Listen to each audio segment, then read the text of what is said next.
Hi అండి. అందరికీ నమస్కారం. Welcome to my channel. ఈ వీడియోలో ముగిసిన క్యాబినెట్ భేటీ, ఉద్యోగ పెన్షనర్లకు తీసుకున్న కీలక నిర్ణయాలు ఇవే అని అయితే అప్డేట్ రావడం జరిగింది. సో, దీనికి సంబంధించిన పూర్తి వివరాలు వీడియోలో తెలుసుకుందాము. వీడియో అయితే ఎక్కడే కానీ స్కిప్ చేయకుండా ఎండ్ వరకు చూసేయండి. అప్పుడే ఇన్ఫర్మేషన్ పూర్తిగా అర్థమవుతుంది. అలాగే వీడియో చూస్తున్న ప్రతి ఒక్కరు వీడియోకి లైక్ చేయండి ఫ్రెండ్స్. ఈ వీడియోని తోటి ఉద్యోగ పెన్షనర్ మిత్రులతో అయితే షేర్ చేయండి. కొత్తగా మన ఛానల్ చూస్తున్న వారు ఇంకా ఎవరైనా సబ్స్క్రైబ్ చేసుకోనట్లయితే వెంటనే మన ఛానల్‌ని సబ్స్క్రైబ్ చేసుకోండి. సో, దీని ద్వారా నేను చేసే లేటెస్ట్ వీడియోస్ అన్నీ మీ వరకు రీచ్ అవుతాయి. ఇక ఆలస్యం చేయకుండా వివరాల్లోకైతే వెళ్ళిపోదాము.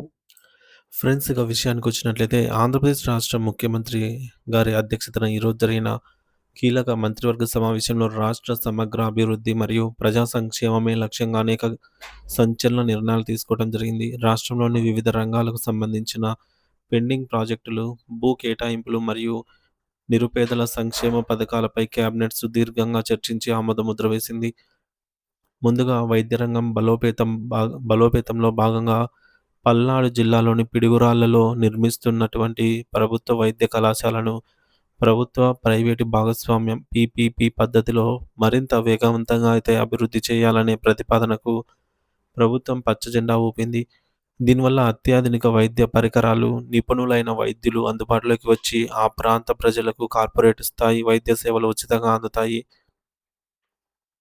అదేవిధంగా విద్య మరియు వ్యవసాయ రంగాల సమన్వయం కోసం తిరుపతిలోని ప్రఖ్యాత ఎస్వి యూనివర్సిటీ పరిధిలో ఉన్నటువంటి 33 ఎకరాల భూమిని వ్యవసాయ మార్కెట్ కమిటీకి బదిలీ చేయాలని నిర్ణయించారు. ఈ భూమిలో రైతుల ప్రయోజనం కోసం ఆధునిక గిడ్డంగులు లేదా మార్కెటింగ్ సదుపాయాలను కల్పించే అవకాశం ఉంటుంది. తద్వారా రైతులకు తమ పంటకు మద్దతు ధర లభించేలా తోడ్పాటు అందుతుంది.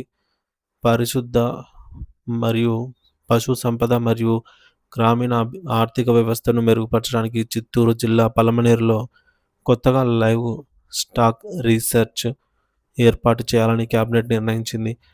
దీనికోసం అవసరమైనటువంటి భూమిని బదిలీ చేసే ప్రతిపాదనకు ఆమోదం లభించింది.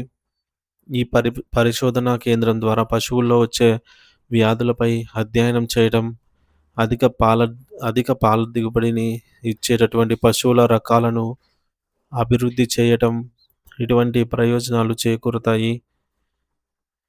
క్రీడాకారులను ప్రోత్సహించే దిశగా అంతర్జాతీయ స్థాయిలో ఆర్జి ఆర్చర్చీలో ఆర్చరీలో రాణించిన అర్జున అవార్డు గ్రహీత వెన్నం జ్యోతి సురేఖకు విశాఖపట్నం నగరంలో 500 చదరపు గజాల గృహ స్థలాన్ని కేటాయించడానికి ప్రభుత్వం నిర్ణయించింది. అంతేకాకుండా ఆమె తన డిగ్రీ పూర్తి చేసిన తర్వాత నేరుగా గ్రూప్ 1 స్థాయి ఉద్యోగం కల్పించే చారిత్రాత్మక ప్రతిపాదనకు కూడా ఆమోదం లభించింది.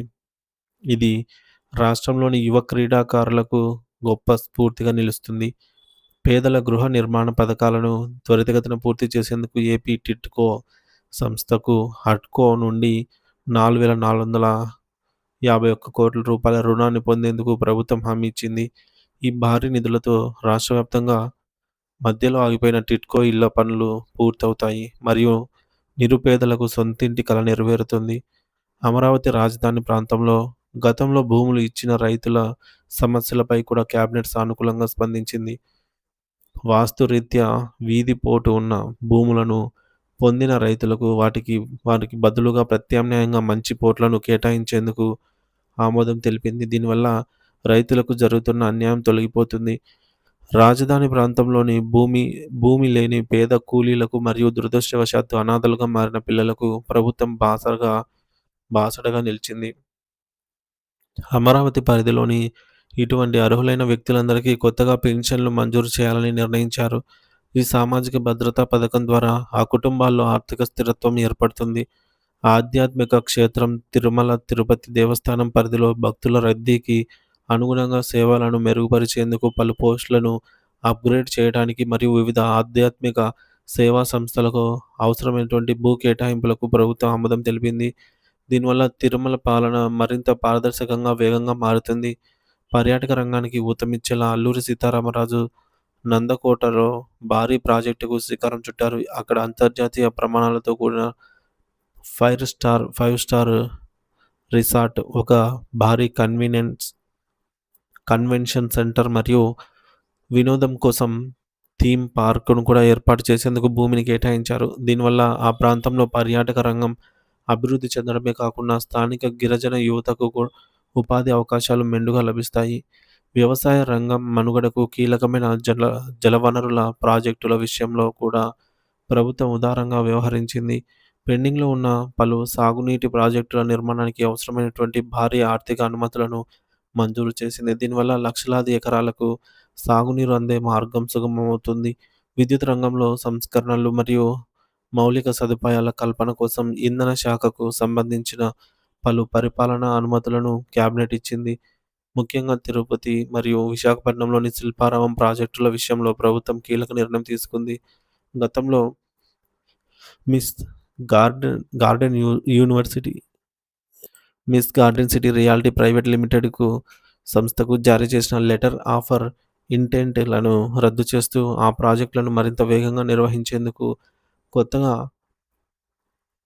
ఎక్స్‌ప్రెషన్ ఆఫ్ ఇంట్రెస్ట్‌లను ఆహ్వానించాలని నిర్ణయించారు.